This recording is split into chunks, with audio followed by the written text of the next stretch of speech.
রাখি পূর্ণিমার দিন আমার সাথে এমন হবে ভাবতেই পারিনি। খুব আনন্দে সকালে দুব্বো টুব্বো তুলে দিশু দাদাকে প্রথমে রাখি বেঁধে নিয়ে রেডি হয়ে নিচে চলে যাচ্ছি।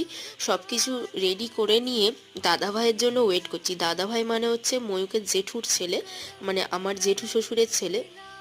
ওয়েট করছিলাম এই কারণেই, কারণ ওনার চেম্বার থাকে, অনেক পেশেন্ট ছিলেন, সেই কারণে আসতে একটু দেরি হচ্ছিল। ফাইনালি এসছে।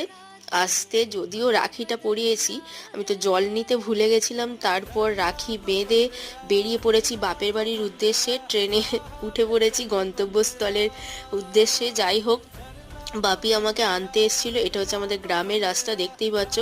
তারপর বাড়ি এসে ভাইদের জন্য সব কিছু রেডি করে নিয়েছি। এটা হচ্ছে আমার সব থেকে পিচ্চি ভাই, মানে আমার মাসির ছেলে, আমার ছোট কাকুর ছেলেও হয়, তোমরা জানো। বাট আজকে যদি একটা নিজের ভাই থাকতো, এরাও আমার নিজের ভাই। তোমাদের কাদের কাদের ভাই বা বোন নেই অবশ্যই কমেন্ট বক্সে জানিও। টাটা।